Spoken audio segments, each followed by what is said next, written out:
Selamat datang. Hari ini kita akan bahas sesuatu yang kita semua lakukan. Tapi mungkin jarang kita bedah sampai ke akarnya. Doa. Betul. Tapi ini unik. Kita nggak akan lihat doa-doa dari para nabi. Justru kita mau menyelami doa yang diajarkan langsung oleh Tuhan. Lewat firman-Nya di Al-Quran. Wah, itu cara pandang yang menarik banget ya. Jadi kayak kita ini dikasih contekan langsung gitu. Kata-kata terbaik langsung dari Sang Pencipta. Tepat sekali. Dan sumber kita kali ini kutipan-kutipan langsung dari Al-Quran, plus ada sedikit teks analisis soal konsep hisab atau hari perhitungan. Oke, Jadi misi kita hari ini, simple aja. Apa sih yang Tuhan ingin kita minta? Gimana cara Dia ngajarin kita menyusun permohonan? Dan, nah ini dia, apa yang terjadi kalau percakapan itu sudah terlambat? Baik, kita mulai dari yang paling dasar ya, yang paling sering kita ucapkan. Surah Al-Fatihah. Intinya kan ada permohonan ini. iya. Ihdinas siratal mustaqim. Tunjukilah kami jalan yang lurus. Nah, saya mau nanya nih, buat banyak orang kan, yang paling penting itu mungkin kesehatan, ya kan? Atau rezeki. Betul, hal-hal duniawi. Betul. Kenapa Al-Quran justru menempatkan sesuatu yang abstrak kayak petunjuk ini di paling depan? Pertanyaan bagus banget. Karena ini langsung ke inti filosofi doanya. Jawabannya, karena doa ini bukan soal minta barang, tapi minta sistem operasi. Sistem operasi, gimana tuh? Coba bayangin, Anda dikasih komputer paling canggih, tapi nggak ada OS-nya, kosong. Bisa dipakai nggak? Nggak bisa. Nah, hidayah atau petunjuk ini sistem operasinya hidup kita. Sebelum minta aplikasi lain kayak kesehatan atau kekayaan, kita harus punya fondasi yang bikin semuanya jalan dengan benar. Tanpa jalan yang lurus, kesehatan bisa dipakai maksiat, kekayaan bisa bikin sombong. Jadi ini permintaan paling fundamental. Jadi ini soal prioritas ya. Bukan berarti dunia nggak penting, tapi urutannya dulu yang dibenerin. Oke, masuk akal. Nah, kita kan diajari cara meminta. Tapi ada jaminannya nggak sih ini bakal didengar? Ada, dan jaminannya ini bukan cuma harapan, tapi janji. Langsung dan tegas. Di surah Ghafir ayat 60, itu jelas banget. Gimana bunyinya? Wa qala rabbukum ud'uni astajib lakum. Dan Tuhanmu berfirman, berdoalah kepadaku, niscaya akan aku perkenankan bagimu. Niscaya akan aku perkenankan. Perhatikan deh kata-katanya. Astajib lakum, aku akan jawab. Bukan mungkin atau nanti kalau sempat. Ini kepastian. Tentu jawabannya nggak selalu iya persis seperti yang kita mau. Bisa jadi dikabulkan, ditunda atau diganti sama yang lebih baik. Tapi intinya satu, setiap doa itu didengar dan direspons. Sebuah jalur komunikasi langsung 24/7 dengan jaminan respons. Oke, nah setelah fondasi petunjuk tadi, Al-Quran ternyata kayak ngasih katalog doa gitu ya. Salah satu yang paling terkenal, doa sapu jagat itu. Iya, dari surah Al-Baqarah. Betul. Rabbana atina fid dunya hasanah wa fil akhirati hasanah wa qina adzabannar. Ya Tuhan kami, berilah kami kebaikan di dunia dan kebaikan di akhirat dan lindungilah kami dari azab neraka. Ini doa yang seimbang banget. Hasanah di dunia itu kan luas ya artinya. Bisa kesehatan, pasangan yang baik, rezeki halal. Ini pengakuan kalau hidup di dunia itu penting. Yang menarik urutannya loh. Dunia disebut dulu, baru akhirat. Ini kok kayaknya membumi banget ya? Seolah Tuhan nggak mau kita jadi orang yang ninggalin dunia sepenuhnya. Pastikan keduanya. Kejarlah sukses di dunia, tapi pastiin itu jadi jembatan buat kebaikan di akhirat. Dan ada penutupnya ya. Nah, itu dia. Wakina adzabannar, lindungi kami dari siksa neraka. Ini manajemen risiko paling pamungkas. Jadi dalam satu kalimat, kita minta pencapaian dunia, tujuan akhirat, plus mitigasi resiko terbesar. Efisien banget. Oke, kita sudah punya kompasnya, punya tujuan besarnya, tapi kan ada satu elemen yang rapuh di sini, diri kita sendiri. Hati kan bolak-balik ya. Betul. Gimana? Kalau udah di jalan lurus, terus kepleset, ada nggak doa buat maintenance petunjuk itu? Ada, tentu saja. Dan ini nunjukin betapa Al-Quran paham banget psikologi manusia. Di surah Ali Imran ayat 8. Yang mana tuh? Rabbana la tuzigh qulubana ba'da idh hadaitana wa hab lana min ladunka rahmah innaka antal wahhab. Ya Tuhan kami, janganlah Engkau condongkan hati kami kepada kesesatan setelah Engkau beri petunjuk.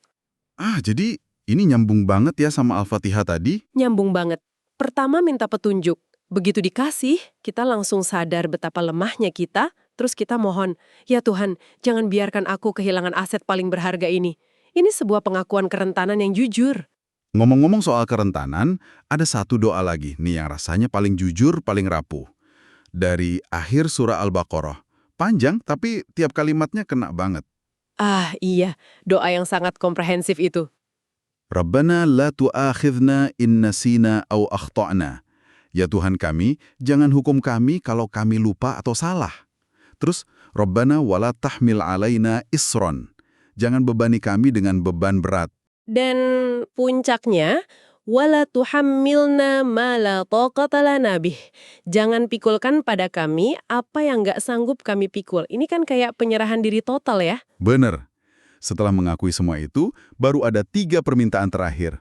Wa'fu anna, waghfir lana, warhamna. Maafkan kami, ampuni kami, rahmati kami. Ini kedengarannya mirip. Emang ada bedanya ya?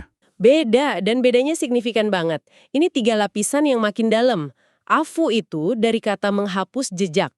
Jadi kita minta dosa kita dihapus bersih dari catatan. Dihapus, oke. Lapisan kedua, maghfirah.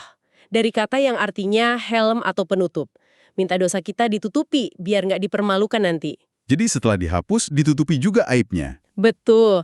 Dan terakhir rohmah, kasih sayang. Setelah dibersihkan dan ditutupi, kita minta diisi dengan kebaikan dan rahmatnya. Jadi ini paket pemulihan spiritual lengkap, hapus yang negatif, tutupi aibnya, isi dengan yang positif. Luar biasa. Dari urusan yang sangat personal, doa dalam Al-Quran ternyata meluas ya, ke unit sosial terkecil kita, keluarga. Iya, dan visinya itu jauh ke depan. Doa dari surah Al-Furqan ayat 74, Rabbana hablana min azwajina wa dhurriyyatina qurrata a'yunin waj'alna lil muttaqina imama. nah, ada 2 level di sini. Level pertama, qurrata a'yun, penyejuk mata. Maksudnya, keluarga yang jadi sumber kedamaian batin. Saya tertarik sama level kedua. Waja'alna lil muttaqina imama. Jadikan kami pemimpin bagi orang-orang bertakwa. Ini kayaknya ambisius banget ya. Apa semua orang harus jadi penguasa? Nah, ini sering salah ditafsirkan. Imam di sini itu bukan pemimpin politik. Maknanya lebih ke jadi teladan, jadi panutan dalam kebaikan. Oh, jadi contoh gitu ya. Betul. Kita berdoa supaya keluarga kita nggak cuma baik buat diri sendiri, tapi jadi inspirasi buat lingkungan. Jadi ini doa untuk punya dampak sosial yang positif yang dimulai dari rumah. Jadi keluarga yang soleh jadi teladan. Tapi kan di komunitas itu ada aja ya masalah hati, kayak iri, dengki.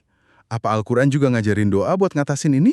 Ada, dan ini salah satu doa yang paling menyentuh soal persaudaraan. Di surah Al-Hasyr, doanya gini, Rabbana ighfir lana wali ikhwalina alladhina sabaquna bil iman. Ya Tuhan kami, ampuni kami dan saudara-saudara kami yang telah beriman lebih dulu dari kami.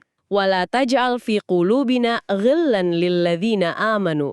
Dan jangan engkau tanamkan kedengkian dalam hati kami terhadap orang-orang yang beriman. Wow. Luar biasa kan?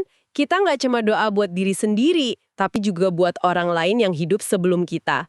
Dan puncaknya minta hati kita dibersihkan dari kil, rasa benci, atau niat buruk. Ini doa untuk kesehatan komunal. Oke, semua doa tadi kan isinya harapan, membangun, memohon kebaikan. Tapi sumber kita juga ngasih gambaran kontras yang agak mengerikan, semacam anti doa. Apa yang terjadi kalau waktu untuk semua ini habis? Nah, disinilah kita beralih dari doa sebagai permohonan jadi doa sebagai penyesalan. Pintu amal dan tobat sudah ditutup. Contoh pertama, itu jeritan penyesalan murni dari surah Asy-Syu'ara. Gimana bunyinya? Falau anna lana karatan fanakuna minal mu'minin. Maka sekiranya kita dapat kembali ke dunia, niscaya kita jadi orang-orang beriman. Ini bukan permintaan lagi ya, tapi pengandaian. Andai saja. Tepat. Cuma angan-angan kosong dari keputusasaan total. Kesempatan sudah hilang. Dari penyesalan, situasinya jadi lebih buruk. Mulai saling menyalahkan. Dari surah Sad ya. Betul sekali. Qalu Rabbana man qaddama lana hadha fazidhu adzaban dhi'fan finnar. Ya Tuhan kami, siapa yang menjerumuskan kami ke sini, tambahkan azabnya 2 kali lipat di neraka. Ini puncak kegagalan spiritual. Bahkan di tengah siksaan, refleksnya masih nyari kambing hitam.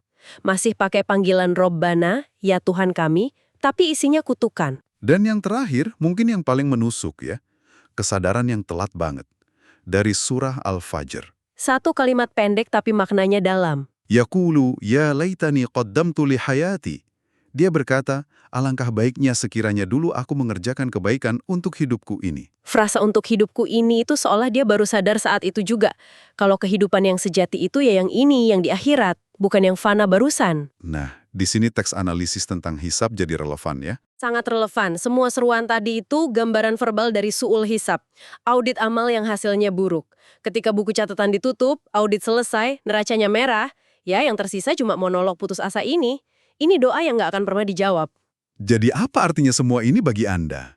Jelas banget kalau Al-Quran itu bukan cuma buku perintah dan larangan. Bukan sama sekali. Ini buku panduan percakapan yang paling intim, mengajari kita apa yang pantas diminta, bagaimana cara memintanya, dan yang paling penting, menggarisbawahi urgensi untuk melakukannya sekarang, selagi jalurnya masih terbuka. Dan ada satu hal lagi.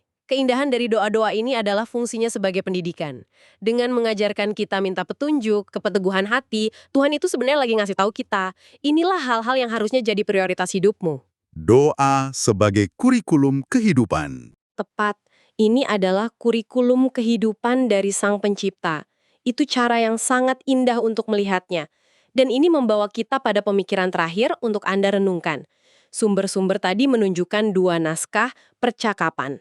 Satu naskah penuh harapan untuk kita pakai di dunia, dan satu lagi naskah penuh penyesalan yang sia-sia di akhirat. Pertanyaannya adalah, jika doa adalah percakapan, naskah mana yang sedang Anda latih dan bangun dengan Tuhan hari ini untuk mempersiapkan catatan Anda di Yaumul Hisab nanti?